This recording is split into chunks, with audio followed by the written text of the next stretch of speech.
Hi friends, ನಮಸ್ತೆ ಎಲ್ರಿಗೂ. Welcome back to Geetha ಸರಳ ಅಡುಗೆ. ಬನ್ನಿ ನಾವಿಲ್ಲಿ ಮೆದುವಾದ ಸಾಫ್ಟ್ ಅಕ್ಕಿ ರೊಟ್ಟಿ ಹೇಗೆ ಮಾಡೋದು ಅನ್ನೋದನ್ನು ನೋಡೋಣ. ಮೊದಲಿಗೆ ನಾವಿಲ್ಲಿ 3 ಕಪ್ಪು ಅಕ್ಕಿ ಹಿಟ್ಟನ್ನು ತೊಗೊಂಡಿದ್ದೀವಿ. ನಂತರ ನಾವಿಲ್ಲಿ ಚಿಕ್ಕದಾಗಿ ಸಬ್ಸಿಗೆ ಸೊಪ್ಪು ಕಟ್ ಮಾಡ್ಕೊಂಡಿದ್ದೀವಿ. ಸಬ್ಬಕ್ಕಿ ಸೊಪ್ಪು ಅಂತ ಕರಿತೀವಿ. ಮೆಂತ್ಯ ಸೊಪ್ಪನ್ನು ಚಿಕ್ಕದಾಗಿ ಕಟ್ ಮಾಡಿ ಇಟ್ಕೊಂಡಿದ್ದೀವಿ.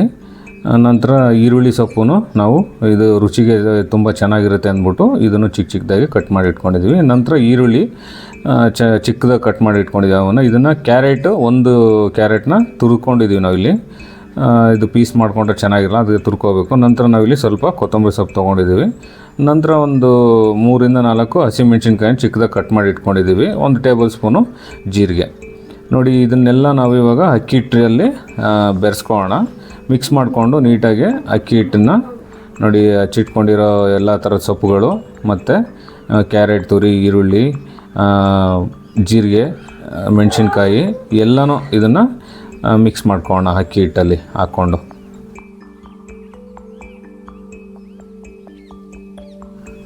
ನಂತರ ನಾವಿಲ್ಲಿ ರುಚಿಗೆ ಎಷ್ಟು ಬೇಕಷ್ಟು ಉಪ್ಪನ್ನು ಸೇರಿಸ್ಕೊತಾ ಇದ್ದೀವಿ. ನೀವು ಉಪ್ಪು ಬೇಕು ಅಂದರೆ ನೋಡ್ಕೊಂಡು ಹಾಕ್ಕೊಳ್ಳಿ. ಜಾಸ್ತಿ ಉಪ್ಪು ತಿನ್ನೋರು, ಮೀಡಿಯಮ್ ತಿನ್ನೋರು 1 ಸ್ಪೂನ್ ಹಾಕ್ಕೊಂಡ್ರೆ ಸಾಕು, ಟೇಬಲ್ ಸ್ಪೂನ್ ಅಷ್ಟು. ನಂತರ ಉಪ್ಪೆಲ್ಲ ಹಾಕಿದ ನಂತರ ನೋಡಿ ಈ ರೀತಿ ನೀಟಾಗಿ ಮಿಕ್ಸ್ ಮಾಡ್ಕೋಬೇಕು. ಒಂದೇ ಕಡೆ ಉಪ್ಪು ಇತ್ತು ಅಂದರೆ ಮತ್ತು ನೀವು ತಿನ್ನೋವಾಗ ಒಂದೇ ಕಡೆ ಉಪ್ಪು ಅನಿಸ್ಬಿಡುತ್ತೆ. ನೀಟಾಗಿ ಈ ರೀತಿ ಉಪ್ಪು ಹಾಕಿದ ತಕ್ಷಣ ಎಲ್ಲ ನೀಟಾಗಿ ಮಿಕ್ಸ್ ಮಾಡ್ಕೊಳ್ಳಿ. ನೋಡಿ, ಇಷ್ಟು ನೀಟಾಗಿ ಎಲ್ಲ ಸೊಪ್ಪು ಮತ್ತು ಕ್ಯಾರೆಟು, ಈರುಳ್ಳಿ ಎಲ್ಲನೂ ಈ ರೀತಿ ಬೆರ್ತಿರಬೇಕು. ಸೊ ನೋಡಿ ಹೆಂಗೆ ಬೆರ್ತಿದೆ. ನಂತರ ನಾವಿಲ್ಲಿ ಸ್ವಲ್ಪನೇ ನೀರು ಹಾಕ್ಕೊಂಡು ಇದನ್ನು ಕಲಿಸ್ಕೋಬೇಕು. ಒಂದೇ ಸಾರಿ ನೀರು ಹಾಕ್ಕೋಬೇಡಿ. ಒಂದೇ ಸಾರಿ ನೀರು ಹಾಕ್ಕೊಂಡ್ರೆ ನಿಮಗೆ ಆಮೇಲೆ ರೊಟ್ಟಿ ಮಾಡೋದಕ್ಕೆ ಹೋಗ್ಬಿಡುತ್ತೆ. ನೋಡಿ ಈ ರೀತಿ ಬಂದಿರಬೇಕು. ನೋಡಿ ಈಗ ತೋರಿಸ್ತಾ ಇದ್ದೀವಲ್ವಾ, ನೋಡಿ ಇಷ್ಟು ಒಂದು ಇದರಲ್ಲಿ ಬಂದಿದೆ. ತುಂಬ ಗಟ್ಟಿನೂ ಇರಬಾರ್ದು ಮತ್ತು ನೀರು ಮಾಡ್ಕೋಬೇಡಿ. ನೋಡಿ ಈ ರೀತಿ ಬಂದಿರಬೇಕು. ಕೈಯಲ್ಲಿ ನಾವು ತೋರಿಸ್ತಾ ಇದ್ದೀವಲ್ವ, ಈ ರೀತಿ ಬಂದಿರಬೇಕು. ಚಪಾತಿ ಅದಕ್ಕೆ ಬಂದಿರಬೇಕಿದು ನೋಡಿ.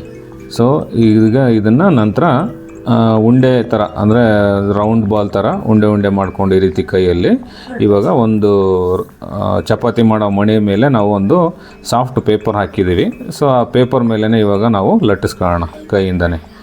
ನೋಡಿ ಈ ರೀತಿ ಒಂದು ಪೇಪರ್ನ ಅದ್ರ ಮೇಲೆ ಹಾಕ್ಕೊಂಡು ನೀಟಾಗಿ ಸ್ವಲ್ಪ ಎಣ್ಣೆ ಹಚ್ಕೋಬೇಕು ಅದ್ರ ಮೇಲೆ ಒಂದು ಲೇಯರ್ ಚಿಕ್ಕದಾಗೆ.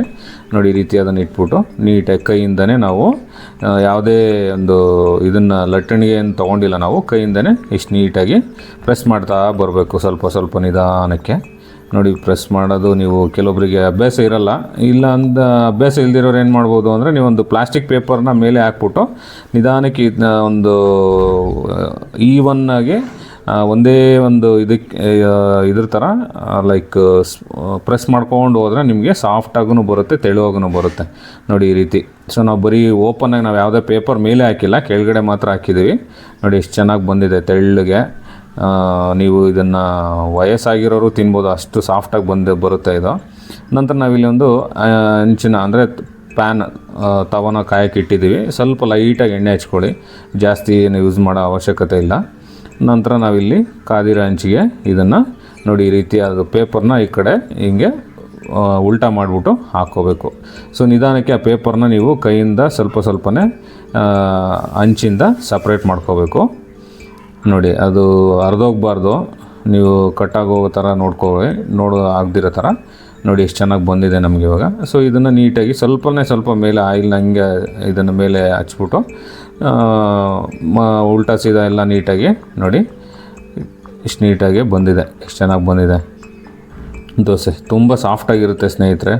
ನೀವು ಆರಾಮಾಗಿ ಇದನ್ನು ಮಕ್ಕಳಿಗೆ ಲಂಚ್ ಬಾಕ್ಸಿಗೆ ಅಥವಾ ವಯಸ್ಸಾಗಿರೋರಿಗೆ ಎಲ್ರಿಗೂ ಇದನ್ನು ತುಂಬ ಇಷ್ಟಪಟ್ಟು ಮಾಡಿಕೊಡ್ಬೋದು. ನೋಡಿ ಎಷ್ಟು ಚೆನ್ನಾಗಿ ಬಂದಿದೆ. ನೋಡಿ ಸೂಪರಾಗಿ ಬಂದಿದೆ. ನೋಡಿ ಹೆಂಗೆ ಕಾಣಿಸ್ತಾ ಇದೆ ನಿಮಗೆ ಇಲ್ಲಿ. ತುಂಬಾ ಚೆನ್ನಾಗಿ ಅಂದರೆ ತುಂಬ ಚೆನ್ನಾಗಿ ಬಂದಿದೆ. ಸೊ ಇದನ್ನು ನೀವು ಕಾಯಿ ಚಟ್ನಿ ಜೊತೆಗೂ ನೀವು ಊಟ ಮಾಡ್ಬೋದು, ಏನಾದರೂ ಪಲ್ಯನೂ ಮಾಡ್ಕೋಬೋದು. ನೋಡಿ ಸ್ನೇಹಿತರೆ, ನೀವು ಈ ರೀತಿ ಟ್ರೈ ಮಾಡಿ. ಹಾಗೆ ನಮ್ಮ ಚಾನಲ್ನ ಯಾರ್ಯಾರು ಸಬ್ಸ್ಕ್ರೈಬ್ ಮಾಡಿಲ್ಲ ದಯವಿಟ್ಟು ಸಬ್ಸ್ಕ್ರೈಬ್ ಮಾಡಿ, ಲೈಕ್ ಮಾಡಿ, ಶೇರ್ ಮಾಡಿ. ಎಲ್ರಿಗೂ ಧನ್ಯವಾದಗಳು. ಮುಂದಿನ ವಿಡಿಯೋದಲ್ಲಿ ಮತ್ತೆ ಸಿಗೋಣ.